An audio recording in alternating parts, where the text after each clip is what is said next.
یہ دعویٰ کیا جا رہا ہے کہ وہ دیوار جس کے پیچھے یاجوج ماجوج موجود ہیں وہ دریافت کر لی گئی ہے اور یہ دیوار اب گرنے کے قریب ہے۔ آج کی ویڈیو میں ہم آپ کو اس دیوار کے بارے میں تفصیل سے بتائیں گے کہ یہ دیوار کہاں موجود ہے اور اس بارے میں سائنسدانوں نے کیا انکشاف کیا ہے۔ اس کے علاوہ ہم آپ کو یہ بھی بتائیں گے کہ یاجوج ماجوج کس نبی کی اولاد سے ہیں اور احادیث نبوی صلی اللہ علیہ وآلہ وسلم میں یاجوج ماجوج کے ظہور کے بارے میں کیا ارشادات ہیں۔ تمام تر تفصیلات جاننے کے لیے آپ نے ویڈیو کو آخر تک لازمی دیکھنا ہے۔ دوستو، اس حوالے سے ہم آپ کو مکمل تفصیل بتائیں گے، لیکن اس سے پہلے کہ آپ کو ان تفصیلات سے آگاہ کیا جائے، آپ سے گزارش ہے اور ہماری تمام بہنوں اور بھائیوں سے گزارش ہے کہ درود پاک کی برکت سے ہونے والی دعا میں شامل ہونے کے لیے اپنا نام کامنٹ سیکشن میں ضرور لکھیں اور ہماری درود پاک کی محفل کا حصہ بنیں۔ دوستو، ہم آپ کو یہ بھی بتائیں گے کہ یہ دیوار کہاں موجود ہے، اس کے بارے میں کیا انکشاف ہوا ہے، لیکن پہلے آپ کو یہ بتاتے ہیں کہ یہ دیوار کس بادشاہ نے اور کیوں تعمیر کی تھی اور قرآن میں اس کا ذکر کیسے آیا۔ کہتے ہیں کہ حضرت ذوالقرنین کے زمانے میں یاجوج و ماجوج کے حملے وبال جان بن گئے تھے۔ ان کی روک تھام کے لیے ذوالقرنین نے پہاڑوں کے مابین اونچی اور مضبوط دیوار تعمیر فرمائی۔ ذوالقرنین اور سید ذوالقرنین کا ذکر قرآن کریم کی سورہ کہف میں موجود ہے اور یاد رہے کہ صد دیوار کو کہا جاتا ہے۔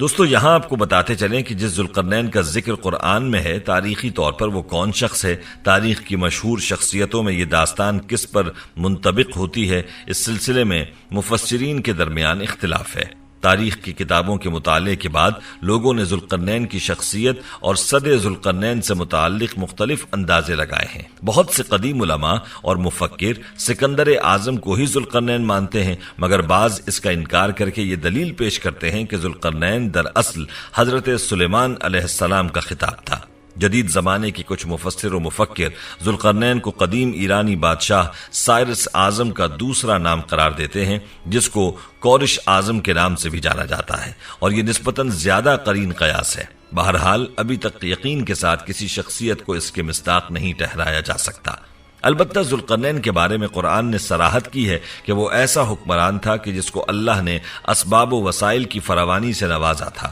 وہ مشرقی اور مغربی ممالک کو فتح کرتا ہوا ایک ایسے پہاڑی درے پر پہنچا جس کی دوسری طرف یاجوج اور ماجوج تھے۔ قرآن کریم کی سورہ کہف میں بحوالہ یاجوج ماجوج ذوالقرنین کے حالات بیان کرتے ہوئے فرمایا گیا ہے کہ جب وہ اپنی شمالی مہم کے دوران 100 دیواروں یعنی پہاڑوں کے درمیان پہنچا تو وہاں اسے ایسی قوم ملی جس کی زبان ناقابل فہم تھی۔ تاہم جب ترجمان کے ذریعے گفتگو ہوئی تو انہوں نے عرض کیا کہ یاجوج ماجوج اس سرزمین پر فساد پھیلاتے ہیں، لہٰذا تو ہمارے اور ان کے درمیان ایک سد یعنی دیوار تعمیر کر دے۔ اور قرآن پاک میں مزید اس بات کا ذکر موجود ہے کہ کس طرح ذوالقرنین نے اس قوم کو یاجوج ماجوج کی الغار سے بچانے کے لیے دیوار بنائی۔ یاد رہے کہ یہ جو دیوار بنائی گئی تھی وہ کوئی خیالی اور مانوی نہیں بلکہ حقیقی اور حسی ہے، جو کہ لوہے اور پگھلے ہوئے تانبے سے بنائی گئی تھی، جس سے وقتی طور پر یاجوج ماجوج کا فتنہ دب گیا۔ جب یہ دیوار تعمیر ہو گئی تو ذوالقرنین نے اللہ کا شکر ادا کیا جس نے یہ دیوار بنانے اور لوگوں کو آئے دن کی پریشانیوں سے نجات دلانے کی توفیق بخشی، مگر ساتھ ہی لوگوں کو یہ بھی بتا دیا کہ یہ دیوار اگرچہ بہت مضبوط اور مستحکم ہے مگر یہ لازوال نہیں، جو چیز بھی بنی ہے بالآخر فنا ہونے والی ہے، اور جب میرے رب کے وعدے کا وقت قریب آئے گا تو وہ اس کو پیوند خاک کر دے گا، اور میرے رب کا وعدہ برحق ہے۔ دوستو، یاجوج ماجوج کے بارے میں ایک سوال اکثر اوقات یہ بھی کیا جاتا ہے کہ یاجوج ماجوج کس نبی کی اولاد ہیں؟ تو یاد رہے کہ یاجوج و ماجوج حضرت نوح علیہ السلام کے تیسرے بیٹے یافت کی اولاد میں سے ہیں۔ یہ انسانی نسل کے 2 بڑے وحشی قبیلے گزر چکے ہیں جو اپنے ارد گرد رہنے والوں پر بہت ظلم اور زیادتیاں کرتے اور انسانی بستیاں تک تاراج کر دیتے تھے۔ اور جہاں تک بات یہ ہے کہ یہ کہاں واقع ہے، وہ دیوار کہاں ہے جس کے پیچھے یہ موجود ہے، تو قرآن مجید کی آیات، توریت کے مطالب اور تاریخی شواہد سے معلوم ہوتا ہے کہ یہ لوگ شمالی مشرقی ایشیا میں زندگی بسر کرتے تھے اور اپنے وحشیانہ حملوں کے نتیجے میں ایشیا کے جنوبی اور مغربی علاقوں میں مصیبت برپا کرتے تھے۔ بعض تاریخ دانوں نے ان کے رہائشی علاقے کو ماسکو اور توبلسک کے آس پاس بتلایا ہے، اور بعض کا خیال ہے کہ یاجوج و ماجوج کی شہر تبت اور چین سے بحر منجمد شمال تک اور مغرب میں ترکستان تک پھیلے ہوئے تھے۔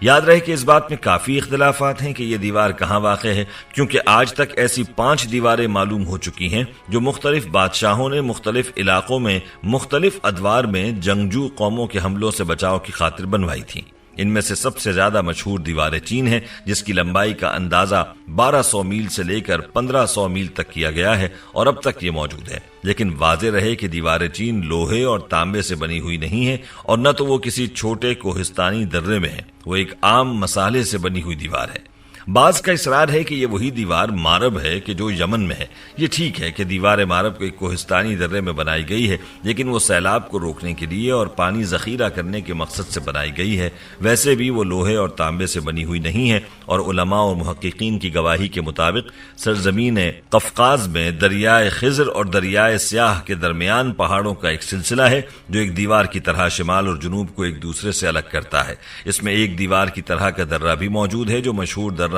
داریال ہے۔ یہاں اب تک ایک قدیم تاریخی لوہے کی دیوار نظر آتی ہے۔ اسی بنا پر بہت سے لوگوں کا نظریہ ہے کہ دیوار ذوالقرنین یہی ہے، اور اسی پر سائنسدانوں کا بھی اتفاق ہے، اور ان کا کہنا ہے کہ اب یہ دیوار گرنے میں زیادہ وقت نہیں ہے۔ دوستو، اگرچہ سد ذوالقرنین بڑی مضبوط بنائی گئی ہے، جس کے اوپر چڑھ کر یا اس میں سوراخ کر کے یاجوج ماجوج کا ادھر آنا ممکن نہیں، لیکن جب اللہ کا وعدہ پورا ہو تو وہ اسے ریزہ ریزہ کر کے زمین کے برابر کر دے گا۔ اس وعدے سے مراد قیامت کے قریب یاجوج ماجوج کا ظہور ہے۔ آئیے اس حوالے سے آپ کو چند روایات بتاتے ہیں جن میں یاجوج ماجوج کا ذکر ہے۔ صحیح بخاری کی ایک حدیث میں حضور نبی اکرم صلی اللہ علیہ وسلم نے اس دیوار میں تھوڑے سے سوراخ کو فتنے کے قریب ہونے سے تعبیر فرمایا۔ ایک اور حدیث میں آتا ہے کہ یاجوج ماجوج ہر روز اس دیوار کو کھودتے ہیں اور پھر کل کے لیے چھوڑ دیتے ہیں، لیکن جب اللہ کی مشیت ان کی خروج کی ہوگی تو پھر وہ کہیں گے کہ کل انشاءاللہ اس کو کھودیں گے، اور پھر دوسرے دن وہ اس سے نکلنے میں کامیاب ہو جائیں گے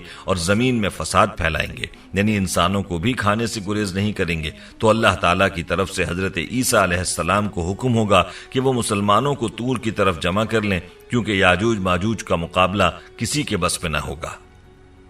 حضرت عیسیٰ اور ان کے ساتھی اس وقت ایسی جگہ کھڑے ہوں گے جہاں غذا کی سخت قلت ہوگی۔ پھر لوگوں کی درخواست پر حضرت عیسیٰ یاجوج ماجوج کے لیے بد دعا فرمائیں گے، پس اللہ تعالیٰ ان کی گردنوں اور کانوں میں کیڑا پیدا کر دے گا جو بعد میں پھوڑا بن جائے گا، جس کے پھٹنے سے یہ ہلاک ہونا شروع ہو جائیں گے۔ سب کے سب مر جائیں گے، ان کی لاشوں سے ایک بالشت زمین بھی خالی نہ ہوگی، اور ہر طرف ان کی لاشوں کی گندی بو پھیل جائے گی۔ پھر عیسیٰ ابن مریم دعا کریں گے تو اللہ تعالیٰ اونٹ کی گردن برابر پرندے بھیجیں گے جو ان کی لاشوں کو اٹھا کر جانے کہاں پھینک دیں گے۔ پھر ایک بارش ہوگی جس سے کل زمین صاف شفاف ہو جائے گی اور ہر طرف ہریالی و خوشحالی ہوگی۔ دوستو، آج کی اس ویڈیو کو اپنے دوستوں کے ساتھ زیادہ سے زیادہ شیئر کریں، اور اگر آپ چاہتے ہیں کہ ہم آپ کے لیے آپ کی مرضی کا کوئی وظیفہ یا موضوع لے کر آئیں تو آپ اس بارے میں ہمیں کامنٹ سیکشن میں آگاہ کر سکتے ہیں۔ ہمیں امید ہے کہ آپ کو ہماری آج کی یہ ویڈیو ضرور پسند آئی ہوگی۔ اگر آپ کو ہماری آج کی یہ ویڈیو پسند آئی ہے تو سب سے پہلے تو اس ویڈیو کو لائک کریں